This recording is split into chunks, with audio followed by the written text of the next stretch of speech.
An epic win over fourth-ranked Tennessee breathes new life into the Razorback program. Coming up on the Hog Central Podcast, we break down all the big moments from this big win. This is the Hog Central Podcast, sponsored by Oaklawn Sports, Arkansas's best sports betting app. Bet with the brand you trust. Bet with Oaklawn Sports. And now, here's your host, Steve Sullivan. And welcome to the Hog Central Podcast. I'm Steve Sullivan, longtime KATV sportscaster with former Razorback captain David Basil, host of the popular morning show Morning Mayhem, and creator of the Golden Boot. A week from Saturday, we will play for that boot that weighs around 200 pounds. It's worth about $10,000. It's a one-of-a-kind trophy. And the good thing about it is Sam Pittman values trophies. Sully, as much as I want to look ahead, I just can't. I cannot look ahead yet. We have 2 weeks. But yes, that's next on the agenda, yes. All right, giving out a game balls. I'm going to start with one. It goes to Travis Williams. What a plan. Went with a 3 and a 4-man front. Yep.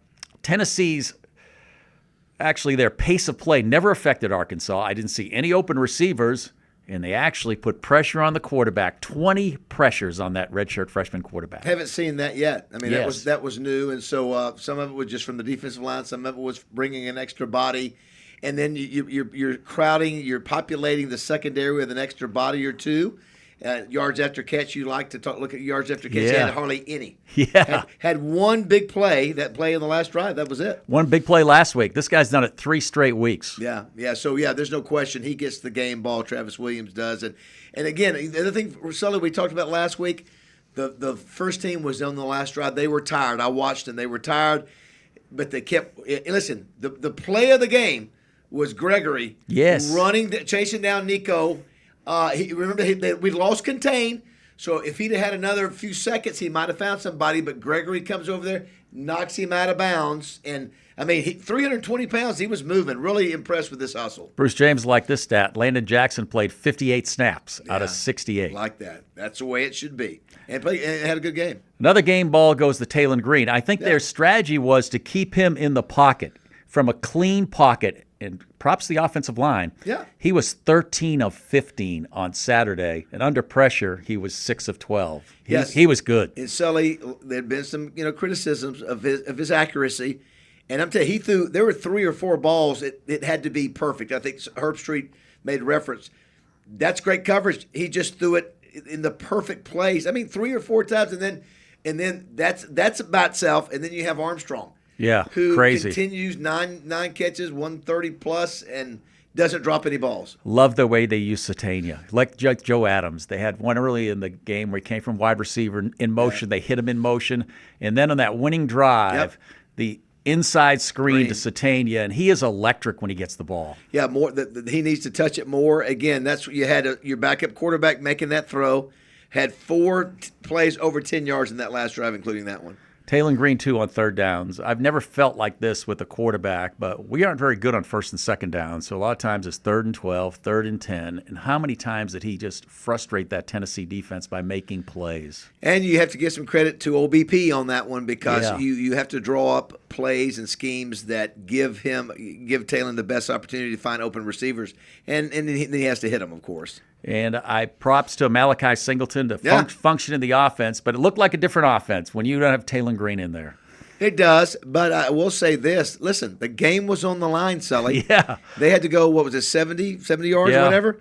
Game was on the line. Had to make a throw, had to make a run, and he's confident. He's a confident kid.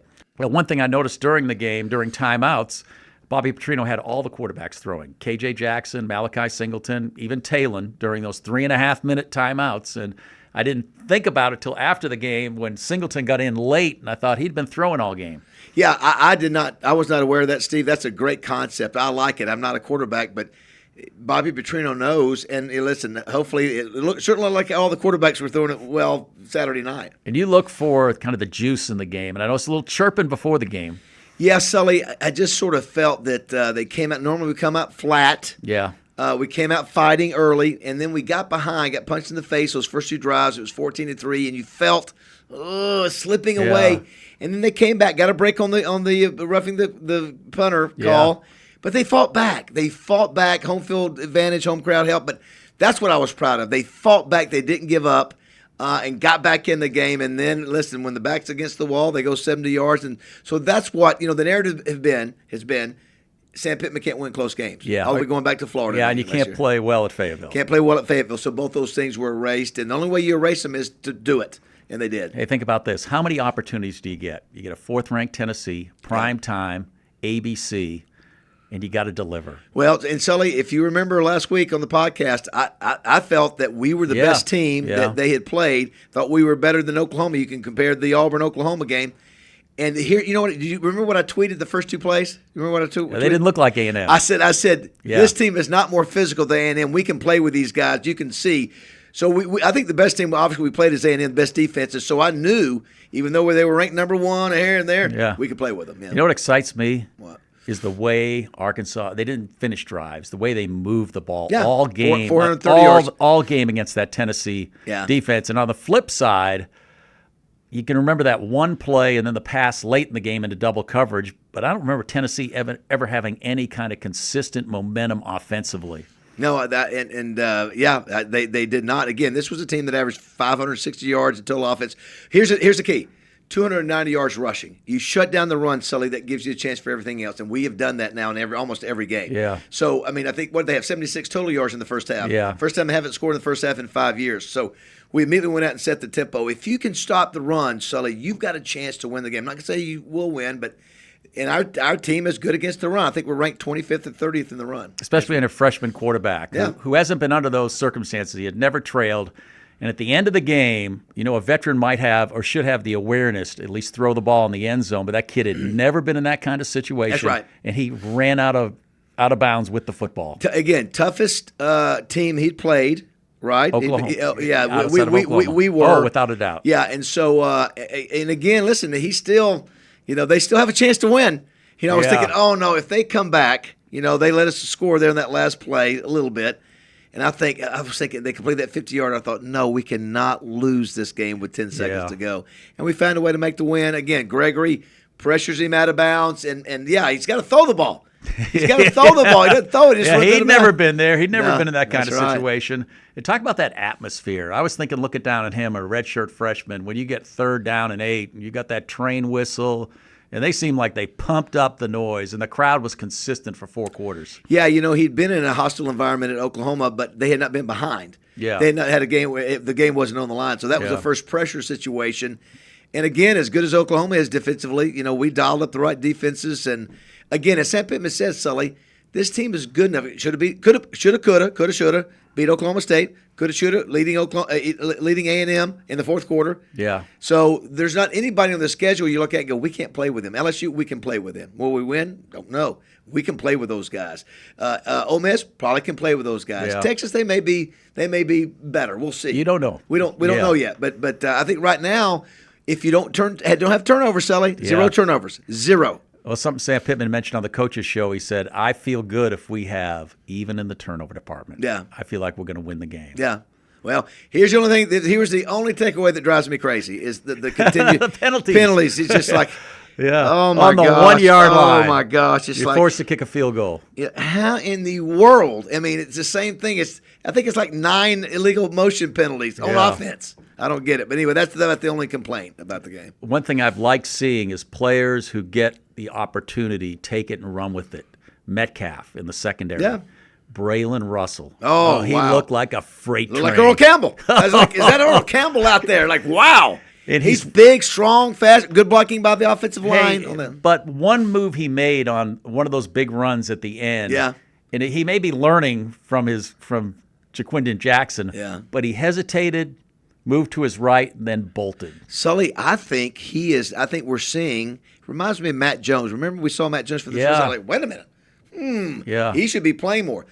Listen, I think, and I love Jaquindon Jackson, but get them both out there. Yeah. Get both of them on the field as much as possible. They say teams are sometimes a reflection of their coach. I think of Sam Pittman. One thing, he is a tough guy. Yeah. And I think of the 3 stars on offense. No question, Taylor Green's a tough guy. He was wanting back into the game after the injury. Jaquindon Jackson, that fight out of the end zone. Yeah. to prevent He's a tough. safety. Yeah, he's tough-nosed. And then Andrew Armstrong. I mean, that game where he got lit up at Auburn and comes back in, and that guy. Sully, his legs are about this big. He is so skinny. He is so skinny, but he is money. He's fearless. He's not dropping a ball. If it's near him, he's going to make the catch. He's been the most productive offensive player we've had all year. I mean, you can make the argument about Quindon, but you imagine what this team would be like without Andrew Armstrong? Oh. Hey, let's not forget he's a small college guy. Yeah, that's right. And I checked some pro football ratings where they rank all the wide receivers. He's ranked like 9th in the country now. Yeah. The only thing that's missing from his resume is the blazing speed. But he means so much to this team. It's almost like when it's a third down, where's he at? Because he's going to make the conversion. Yeah, he's been deadly for us. Yeah. How about this week? The momentum coming off that win, what it means to the program. I mean, they needed some good news. I mean, we've been struggling with the NIL. I mean, there's been all kinds of questions about the offensive line. Yep. I mean, everyone feels better after this game going to that off week, and the possibilities ahead. Especially you had Nick Saban coming out and saying, watch out for Arkansas. This team is better than what people give them credit for. Dan Mullen said it today too. This is a good enough team to beat other teams, and finally, but you don't get that respect until you do it. Yeah. Till you get over the hump, and how about Greg McElroy last week? Yeah. He said Taylor Green and this team, the Razorback team, will beat either Tennessee, Ole Miss, LSU, or Texas. He said, I don't know which one. Yeah. He said they're good enough to beat one of these teams. I feel good about this team. If this defense continues to play like they have, Yep. and you have Taylor Green at quarterback. Yeah, I agree. You got to stay healthy. Normally we talked about the negative of the open week. Yeah. When you're playing well, you don't like them. But when you're beat up like we are, boy, it's helpful. And then you also prepare for LSU, and LSU will be coming off a very physical game against Ole Miss. And so in the perfect world, Ole Miss beats LSU, and they come limping into Fayetteville. So it's a night game. So that's going to be fun. And we got 2 weeks. Listen, we're going to get a lot of pats on the back, which is fine. Yeah. That's okay. But you know what? We deserve, we were due some good luck and some wins. We're going to call a timeout. We're not going to pause for like a football game, 3.5 minutes. Yes. But just a minute, and we'll be back with more. Look ahead to battle for the boot. Need to get that boot. Let's get it. Oaklawn Sports is so simple to use, anyone can do it. Probably even an ex-football player. And you can take it anywhere. Pocket size, sort of like you, Raj. Small perhaps, but powerful, like this offer. Sign up now for Oaklawn Sports and get up to $1,000 in bonus bets. That's like a do-over in case you make a questionable decision. Too bad they can't do that for haircuts. I'm calling your mom. Now with new and easy funding options. Bet with the brand you trust. Bet with Oaklawn Sports. Light it. We can take people where most people cannot take them. The generations coming together. That place was jumping. The Triple Option, presented by Wendy's, wherever you get your podcasts. All right, welcome back to the Hog Central Podcast. Baz, something I like seeing on Saturday. We're out there taping our Facebook Live, seeing the players return to the field. And it's not all about money. To enjoy that moment with the fans who storm the field. Yeah, and I love that too. And I sometimes forget that they do that. They come back out there and their families are out there and they're taking pictures and all the offensive linemen get together. And I know you can say, well, should we have stormed the field? They weren't number one. Hey, it's the first time we've beaten a top five in Fayetteville in 25 years, Sully. It was in 99. So it's fun to see that. These guys have had enough heartache of losing games like that, so I had no problem with it. Life is all about moments. Think about Sam Pittman. He delivered. I think we had every member of Razorback royalty there for the Texas game. Yeah. Delivered on that one. And then, bang, fast forward, next biggest one, probably bigger than the Texas game, this Tennessee game, and they deliver again. Yeah, so it's like you said, Sully, you don't get these kind of opportunities all the time. You get it, let me tell you, it's pretty cool when you get a chance to play a number one or a number five. And then I'll be curious to see what the ratings are. This is ABC. This is not ESPN. Yeah. Herb Street, Fowler, Holly Rowe. We'd already seen Vandy, Alabama. Everybody's talking about the upset. Yeah. And all of a sudden, now look, have you heard Arkansas is about to beat Tennessee? Yeah. I'll bet you the ratings will be really, really impressive. ESPN at 6 o'clock. I love the night games. Just too. the atmosphere. It's a different vibe at night at Reynolds Razorback Stadium. Hadn't won the boot since down in Baton Rouge in 2021. And so all the games in Fayetteville, you look at the last 3 times we played are one-score games. So a lot of times we, sometimes they're a lot better than us, but we play them tight. Yeah. I think they're a good football team. They're not that much better than us. I think the line when it comes out, we'll ask our friends at Oaklawn, the Oaklawn Sports app. I think it'll be like a 2 or 3, depending on how they play against Ole Miss, rather. Yeah. I'm a member of the media, but I'm a fan too. And the best part of the fan experience on Saturday was, I think it was the end of the third quarter, and they played the Houston Nutt speech. The Tigers and the Bears, and there's one Razorback. Sometimes they don't do things right. Yeah. Hey Jude in the fourth quarter, that kind of stuff. That was outstanding. The only thing they have to do, it was perfect. And we had Houston on the show on Morning Mayhem today, and he didn't know they were going to do that. So the only thing they got to do is they added plays on the back. Forget the plays. Cut those. Just add that logo. It just to show the Razorback logo. That was brilliant. How many times does a school use a pep talk from a former coach? Their former coach. Yes. Don't get to see it very often, but it was great. One thing I'd love to see a week from Saturday. One thing about this rivalry, LSU's won more games, but we've had all the great finishes. Yeah, but the 2 miracles on Markham. You got to run maybe even with Joe Adams' commentary. We didn't come to paint. Yes, and then maybe McFadden commentary on we brought the wood. Yeah, think about those finishes in this rivalry. Yeah, and then you got Bobby Petrino back on the sideline again. He had he's not scared of LSU, and so it would be rocking. Listen, it was rocking the other night. Now you have more momentum, and all the fans go, we're going up to Fayetteville. We got to be there to help. Coach Pittman said, hey, the fans helped us get 4 offside penalties against Tennessee. So now the fan feels part of it. We got to help them win. I thought it was the earliest arriving crowd I've seen in a while. Yeah, it was, Sully. And, again, finally, we didn't we laid an egg early against UAB, and we came out and played hard. Again, number 1 offense in America, number 1 defense in America. We were 14-point underdogs. I think from the get-go, this team is not better than Arkansas. Arkansas is just as good as these guys are. How much fun has it been, the beginning of SEC play, to have these 3 games? I mean, it's been high stress, but it's been four quarter games. Every game we play is stressful.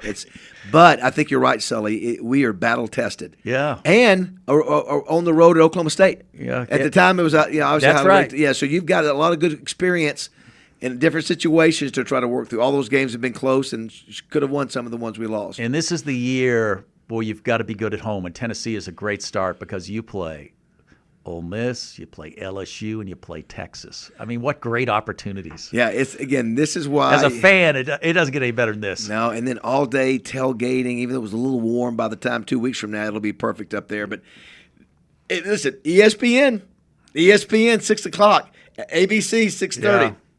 That's why you play the game. So, yeah, I think that gives us some more juice when we step on the field. LSU, a different challenge. They don't run the ball. They're going to throw it 40 times. Yeah. And Nussmeier's an experienced quarterback. He's going to present a different challenge than we faced. Yeah, we'll see. Like I said, and they have an experienced offensive line. And one of the things we have to be able to do, too, run the ball. I think we had 130, 150 yards against Tennessee. Not the greatest, but enough. One thing teams have done now is they've taken away Taylon Green on the run. Yeah, which is smart. That read option, they are all over him. Yeah, he had one play where he faked it to Jaquindon, and I think 3 guys went with him. Yeah. They buried him. Yeah, I don't think that's going to – I think the teams are ready to defend that. Yeah, so. Quinn Grovey said the temptation to just pull that ball and go is so great that it's hard to give it all the time. Yeah, I think more just design plays. This is what we're going to do. Don't worry about the read. Get him outside the pocket, do draws, whatever you got to do. There's some creative ways he can do it without having to do an option type, a read option type of offense. I get more excited as I look at the possibilities when I see what's happening in the league. Yeah. When Ole Miss is beatable, LSU is beatable. I mean, it's going to come down to these 4-quarter Saturdays, and whether and the games get bigger. It's like a playoff game every week. If you win, the next game is bigger. Every game, Sully, and one of the reasons I know this because of our friends at Oaklawn. Yeah. If you look at the lines of these games, they're all darn tight. Yeah. I mean, it's like, man, how do you – and then, of course, our line was 14. How do you know what team is going to show up? I think everybody in this league – look at Vandy. Yeah. Look at Vandy. Yeah. Listen, Vandy is a good football team. They scored 40 on Alabama. Vandy is should have beat Missouri. They would that 3 overtimes there. So I don't think there's a lot of weak links. Maybe Florida, maybe Mississippi State. Yeah. Everybody else in this league is pretty salty. That's where your home crowd's got to be like 4 to 6 points. I mean, they've got to be the difference. And Sam Pittman noticed it Saturday, and it was. I mean, I don't know if they're turning up the audio or something. That train whistle was just. Listen, I bragged on the Houston Nut. We got to get away from Phil Collins in the air tonight. It's just too slow. And then the Gladiator, the music with instruments only. That we got to get that clapping where you come back and you're going crazy. Yeah. But the fans themselves made a lot of noise, and it was a great atmosphere. It's not easy to be a fan during those network games because you're going through those timeouts are eternal. They're like 3 minutes, 3.5 minutes. Do you like the storming the field? But yeah, I love it. I mean, I don't care what other people think. Yeah. It was the moment. It was such a great moment for this program. And we forgot.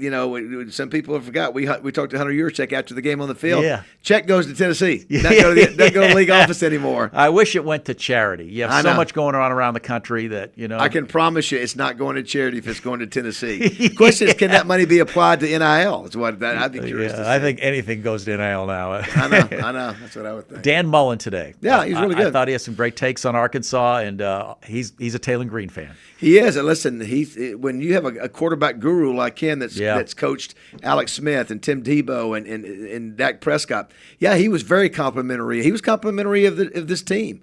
He's been around a lot. He's played Arkansas a lot, and I like what he had to say. Most everybody who's seen Taylon Green likes what he can do, likes the threat he presents as an offensive weapon there at quarterback. A 10-minute meeting with someone, you probably can't get a true read on the guy. Prior to the season, when I met with Travis Williams, it was like you left the meeting saying this guy has the it factor. Yeah. He is just the rapper guy. He is just the rapper coach. He is just electric. He showed up for that interview just ready to go, and he had a great line. He has 4 daughters. He said, "My 4 girls are my daughters. My players are my boys." Yeah. And I think that guy plays with you've watched him on the sidelines, such great energy, and his defense has been incredible, just so well disciplined. There's not open receivers. I mean, contested balls. He connects with his players. Sully, he'd have probably been a Brules Award semifinalist last year. Don't know what happened that Auburn and Missouri game there at the end. Yeah. Now, again, he's playing. He's got the same kind of defense like last year. They're playing lights out. They love playing for him. He pushes all the right buttons. And so, he's really been – I love the connection he has with Sam Pittman, like after the game, the hugs they have. But, he would be fun to play for, I think. In Sorey, we talked at the beginning of the year about them splitting snaps at linebacker. You know how many Xavier Sorey and how many snaps he got on Saturday? I don't know. 68, all of them. Yeah, is that right? Yeah. Yeah, the linebackers is pretty good when you don't know who's in there. Whether it's Spence or whatever, it's just they're playing 3. Dix Jr. Dix, they're all you're going, okay, which line, it doesn't matter. They're all been pretty consistent. You're doing well when you can have a light front, 5 or 6 guys, and still stop Tennessee's run. They're counting players. We had that 3-man front. We had 2 linebackers, 6 guys in the secondary, and that you could still stop the run. They're fast, but they're physical. Yeah, I think the big takeaway is that now I think we realize, man, A&M was pretty good. A&M, which we thought they were. But we had a chance to beat them. Like, wow, that defense, they got their quarterback back too. They do. But that defense is A1. That defense is a lot to stop, and watch out. They're going to continue probably to beat Missouri like that. Woo. Yeah. There were upsets all over the place. That's the thing in this league is you can get whacked on any Saturday. I mean, Tennessee was close to getting blown out. I mean, if the Hogs just, don't have the jump off sides, don't have the knee down, I mean, any way possible to end drives, they ended them. I know. Missed a field goal. I know. How it was 3-0 at the half. I know. Yeah, you looked around going, why is the score this? But when you looked at the stat, Sully, and you saw, wow, we've held them to 75 yards total offense. Are you kidding me? This team averaged 560 yards. Yeah, and our running stats are going to be skewed because you had that big 53-yard run. But this is That's right. This is the third straight conference game where we've shut down the other team's running game. That's right. The 50-yarder. What did they end up with? 150? Yeah. Take away the 50 with 100 yards. And they averaged 290. Yeah, big difference. Yeah, freshman quarterbacks. I'm looking around the league now, and it's hard. I remember Milroe as a freshman, and Alabama would hardly let him throw the ball. Yeah. And I thought Nico was a little overmatched for Tennessee. They had to have him win that game Saturday because they'd never running game. Well, that's right. They just like us in A&M. It's when you can't run the ball, Sully, it really limits you. But Talon gives you a chance. Yeah, he's been there, done that. We got this other kid. Everything's new to him, and it's hard for freshmen. You look at Manning even sat last year for Texas, and is finally getting some play time this year. But I was glad for Talon Green. That I'm so tired of hearing people. He's not accurate. He's a turnover machine. Yeah. You know what? He had no turnovers, and he threw for 300 yards and threw some great balls. And so good for him. Good for him. And I tell you, you start putting games like that together, we're gonna have chances to win every game we play the rest of the year. And I'll go back to it. There's nothing more frustrating for a defense than to play 2 good downs, then on 3rd and 10 have the quarterback make a play. It's demoralizing. Yeah. I mean, they had one early in the game where they just threw to Jaquindon Jackson the flat, and the middle linebacker busted. You're not seeing Arkansas do that type of thing. They're not letting teams off the hook. Yeah. They're making them earn their yards. Even the last pass where he hit for like 30 yards, there were 2 defenders all over the guy. Yeah. Still, no. Sully, it's great because I get to sit by Sully at the game, and we just all the way down the wire. It's like, can we not have a game where we have? I was wanting you to leave to 5 minutes. I said, no, we're not missing 5 the minutes. Sully. You can go down we to the are field. not missing the end of the game going to the elevator. Not gonna do it. No, but it is so much fun those Saturdays, though, when you have the hope going into the game that you can get it done. You can see the possibility, and then to get to halftime and you're the better team, and then to get to the end of the game and to see him finish it. And I think too, Sully, Sam Pittman said this is the biggest win of his career. Yeah. I think, I'm going to be shocked now if they don't get to a bowl game. I think they're good enough. Yeah. This was a key win. I remember telling somebody on that fourth, I text somebody and said, this drive is for Sam Pittman right here. I think because if they lose that game, it's going to be tough to navigate the rest of the way. I'm not saying they couldn't, but winning this game really, gives them, hey, okay, we can get to a bowl game and maybe a little bit more. The schedule sets up pretty good in the back 6 when you've got the game with LSU, but then you go to Starkville. That's right. Which you should win, but there are no gimmies. No. In this league, as we've seen, there are no gimmies. Yeah, that's what Dan Mullen said today. Yeah. That's the difference between the SEC and other leagues is that the bottom half of the league is still pretty tough. Yeah, there's players on this team you can't afford to lose, though. Yeah. I mean, there's Talon Green, there's Andrew Armstrong. Those are just got to have guys. Yeah, I agree. No, and that's a good thing about having a week off.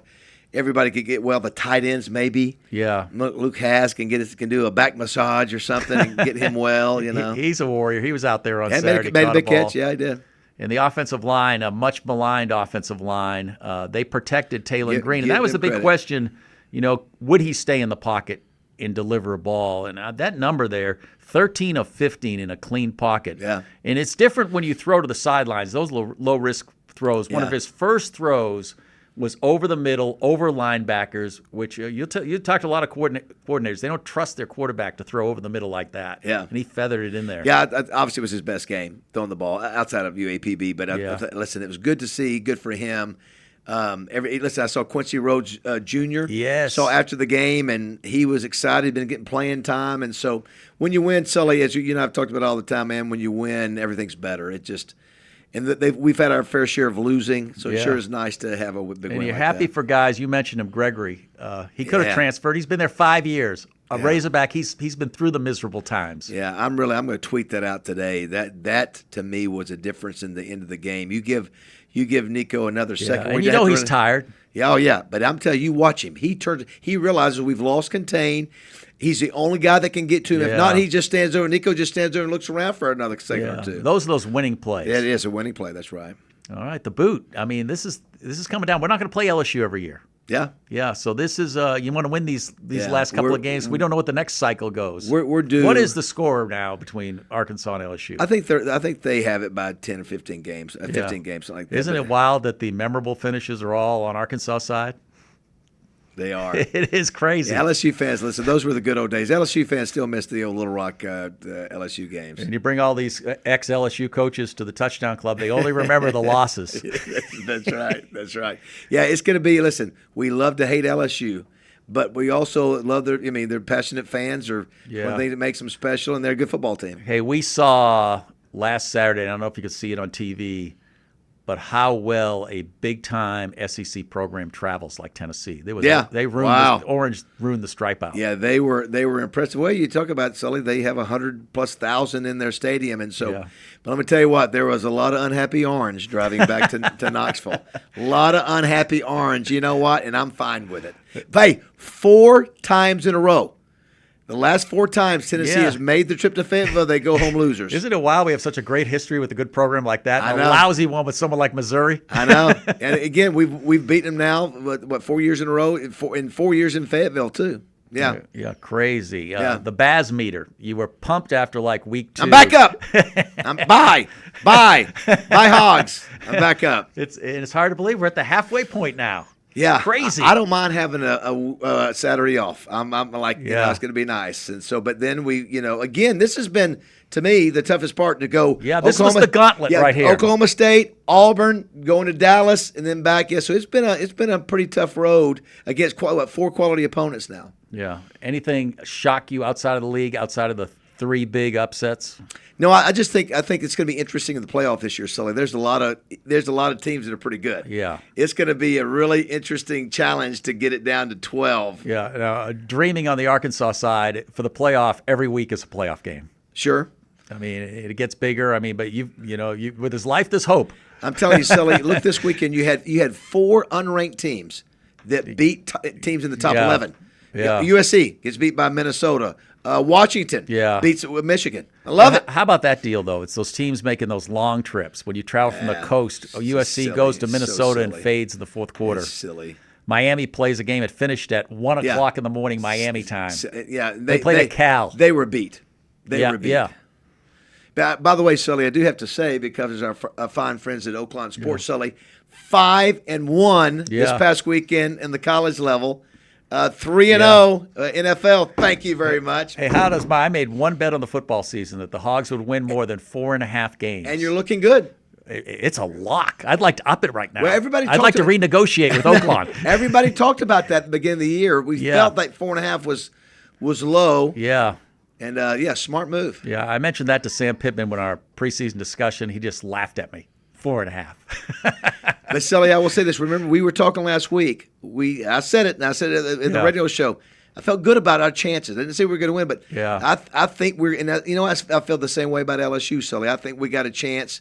Now we still could go out there and lay an egg, but I think we're just as good or in the same ballpark with LSU. You learn more about your team each week, and the one thing about our DNA that I like is we stop the run. Yeah, that's it. And that is huge. Yeah, that's number one. That gives you the chance. And then if you can stop the run and have no turnover, Sully, you're in the game. You're in the game. You're in the game. If you can't stop the run, you're in trouble. Notice your energy's way up, even though you've had the you had the game, the touchdown club. And yes, listen, I'm fired up. Listen, when the Hogs win, everything else is better, Sully.